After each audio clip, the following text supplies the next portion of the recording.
বাংলা সিনেমার ইতিহাসে এমন কিছু নাম আছে যাদের চলে যাওয়া আজও দর্শকদের মনে অপূরণীয় শূন্যতা তৈরি করে। সেই তালিকার একেবারে প্রথম সারিতে রয়েছেন মহুয়া রায়চৌধুরী। মাত্র কয়েক বছরের কেরিয়ারেই তিনি এমন জনপ্রিয়তা অর্জন করেছিলেন যা অনেক শিল্পীর সারা জীবনেও সম্ভব হয় না। কিন্তু সাফল্যের চূড়ায় দাঁড়িয়েই তার জীবন থেমে যায় এক মর্মান্তিক ঘটনায়। আজ জানবো তার অভিনয় জীবন, উল্লেখযোগ্য সিনেমা এবং শেষ জীবনের সেই হৃদয় বিদারক অধ্যায়ের কথা। মহুয়া রায়চৌধুরী 1970-এর দশকের মাঝামাঝি সময়ে বাংলা চলচ্চিত্রে আত্মপ্রকাশ করেন। খুব অল্প সময়ের মধ্যেই তার স্বাভাবিক অভিনয়, প্রাণবন্ত হাসি এবং অসাধারণ অভিব্যক্তি দর্শকের মন জয় করে নেয়। 1980 সালে দাদার কীর্তি সিনেমায় অভিনয় করে তিনি রাতারাতি তারকা হয়ে ওঠেন। এই ছবির জন্য তিনি ফিল্মফেয়ার পূর্ব শ্রেষ্ঠ অভিনেত্রী পুরস্কার অর্জন করেন। পরে আদমি और औरत এর অভিনয়ের জন্য দামেস্ক আন্তর্জাতিক চলচ্চিত্র উৎসবেও সম্মানিত হন। মাত্র এক দশকেরও কম সময়ের কেরিয়ারে তিনি প্রায় 40টিরও বেশি সিনেমায় অভিনয় করেছেন।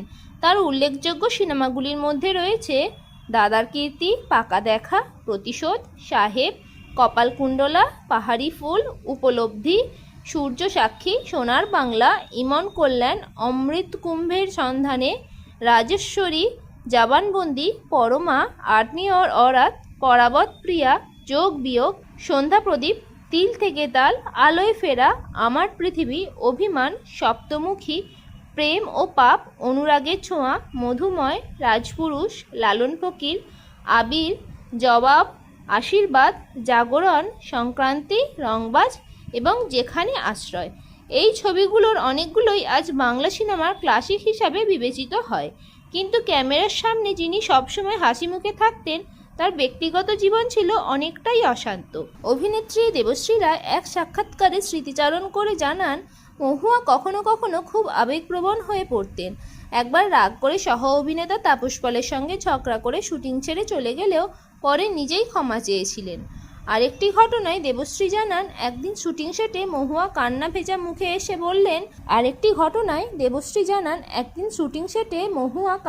মুখে এসে বলেন তার দামি প্রসাধনী ভর্তি মেকআপ বক্স চুরি হয়ে গেছে।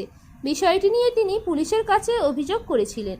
সবচেয়ে অবাক করা ঘটনা ছিল, একদিন দেবশ্রী তার হাতে অসংখ্য কাটার দাগ দেখে এবং কারণ জানতে চাইলে মহুয়া জানান, প্রচণ্ড রাগের মাথায় তিনি নিজেই নিজের হাত কেটে ফেলেছিলেন। দেবশ্রীর কথায় তখনই বোঝা গিয়েছিল যে মহুয়ার মানসিক অশান্তি ছিল গভীর, যদিও বাইরে থেকে তিনি সবসময় হাসি খুশি থাকার চেষ্টা করতেন। এরপরে আসে সেই কালো দিন। 1985 সালে অগ্নিদগ্ধ অবস্থায় তাকে হসপিটালে ভর্তি করা হয়। দীর্ঘ চিকিৎসার পরও তাকে আর বাঁচানো সম্ভব হয়নি। তার মৃত্যুর সঠিক কারণ নিয়ে আজও নানা আলোচনা রয়েছে। তবে নিশ্চিতভাবে বলা যায়, বাংলা চলচ্চিত্র এক অসাধারণ প্রতিভাকে খুব অল্প বয়সেই হারিয়েছিল। দেবশ্রী রায় পরে বলেন, তিনি হসপিটালে মহুয়াকে দেখতে যাওয়ার সাহস পাননি, কারণ তিনি তার প্রিয় সহকর্মীকে সেই অবস্থায় দেখতে পারতেন না। স্মরণ সভায় গিয়েও তিনি চোখের জল ধরে রাখতে পারেননি। ভাবুন তো, যিনি একের পর এক সুপারহিট সিনেমা উপহার দিয়েছিলেন, যার হাসিতে মুগ্ধ ছিল পুরো বাংলা, তার জীবন শেষ হলো এতটা বেদনাদায়কভাবে। তবুও মৃত্যু একজন শিল্পীকে শেষ করতে পারে না।